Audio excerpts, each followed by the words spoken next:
Sophia Soto with the Nerds of Color. So good to see you, and thank you so much for your time today. Thank you. Nice to see you. So, first of all, I am just obsessed with this movie. Your performance in it is so good. It is so much fun, and I have to talk spoilers with you. So, you're going to be able to say whatever you want, and then I'm going to hold it till after the film releases. Great. But the first thing I want to start off with is one of my favorite scenes, which was when Monster kind of spells everything out in terms of what her ex did to her, because she's just like, oh, it's okay, it's okay.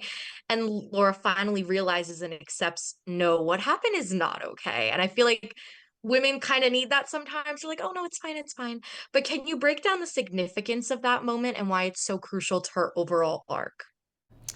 Well, that moment it's kind of like the dam breaks, you know? It's like she's been holding so much in and like trying to, not holding it in because she does wear her emotions on her sleeve and she does cry for the first like 10 minutes of the movie.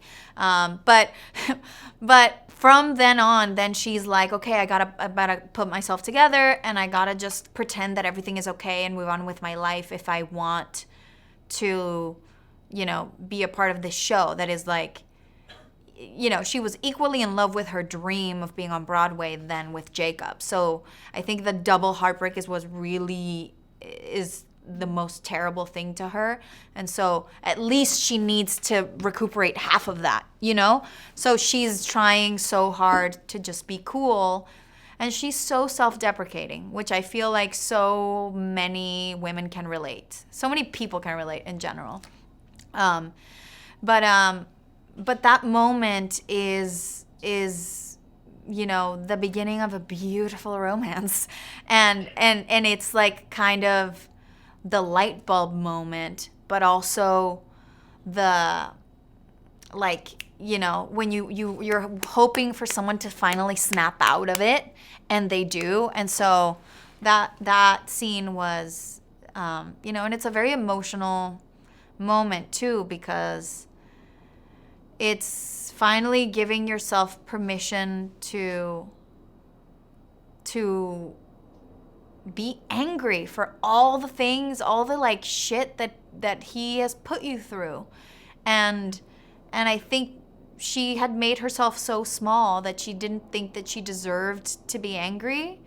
She was just like, okay, I guess, like, obviously it was a matter of time before he left me because he's too good for me.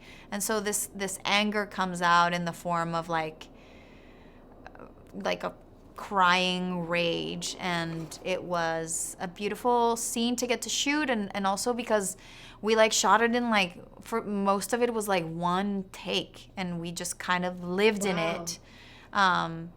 We didn't do coverage for that. We just like kind of sat with both of us because it was important for Caroline to see like this is both of them, like this is him helping her realize and her letting him in and like finally like understanding that she's worth more than that, and she should be angry.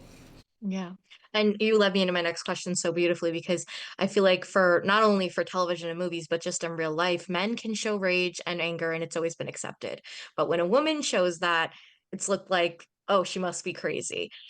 Did you walk away from playing Laura with a new outlook of your own emotions? And then what do you hope women in general watching this movie learn from how she handles it? I do think that I walked away from this movie learning a lot. Um, Obviously, I think it's not to say that you should like go off like Laura goes off on Jacob in that rehearsal. I don't think that that's the appropriate way to do it, but that's what happens when you get repressed for so long and you're like, holding it in and then you explode. And I think that that's what happens to a lot of us.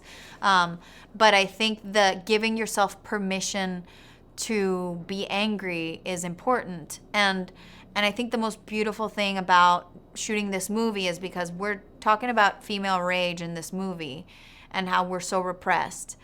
And this was a movie made by women. It was directed by women, it was produced by women, and a lot of the department heads were women. And so it was a beautifully safe space. And at the beginning, like Caroline and Kayla were like, we are all allowed to let our monsters out on this set. Like, we're all allowed a monster moment on this set because sometimes it just happens.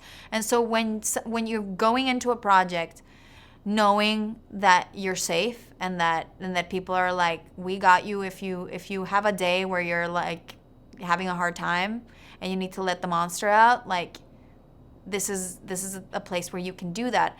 And it's just so beautiful to like work with people like that give you that permission, and it almost like makes you relax, and the monster doesn't need to come out because you're like, oh, I'm not uptight. I don't have to be like, you're just kind of like existing, and you know that we all understand each other because we know we've all been through similar things.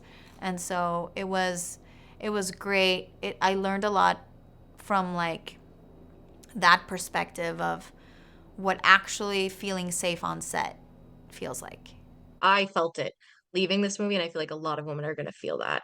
And I want to talk to you about the ending because I was just floored, and I felt like, even though we'll get to the actual ending in a minute, but the sequence of Laura on stage, I felt like was just so powerful because despite what Jacob told her and despite what he tried to do to keep her out of the show, she did get her moment and she did get to shine. Obviously, it ends with a little bit of a murder, but we see Little her bit. with the blood. And then we quickly put the pieces together. But what were your thoughts when you read the ending? And why do you think this was the kind of perfect place to leave Laura? Um, I mean, I thought it was brilliant from the moment that I read it. I was like, this is awesome. I love a good twist. I love a Same. surprise. I love pulling the rug from under the audience. And when you're reading a script and you feel that way just in reading it, you're like, oh, this is, if done right, this can be really effective and really cool. And I love an unconventional ending. I love even though like I think this is a very satisfying ending, actually. It is. It's very satisfying, even though it's not like a quote unquote happy ending.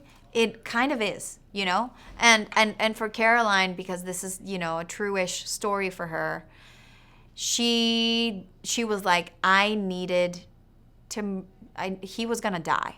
Like, there was no version of this movie where he doesn't end up being killed, because that was her anger. That's what she wanted to do when she was heartbroken and she was so angry. And so, that's why we do art. We do art as like a vehicle to like express all of our what we're feeling and to vent. And I think that it's a beautiful way to end. And I think it's also like, it makes you understand that this is not just like a cute movie that's like sweet and romantic. There's a lot of layers to it. Yeah. Well, I loved diving into all the layers, and congratulations on an incredible performance. I'm so happy that I was able to speak with you about it. Thank you for your time. Oh, thank you so much. I'm Thank so you. happy you Have a liked great rest of your day. Oh, I loved it. I can't wait to rewatch it. it. Thank you. The activist directors, comments and the lectures, fanboys, professional artists and professors. Maybe a nerd who's just like you, talking about the things that you like too. So I invite you to the NOC. In full color, you see me. The hard knock life, comics, movies, and TV. Yeah. Pop culture with a different perspective. Watch it on your screen, hit play, so check this.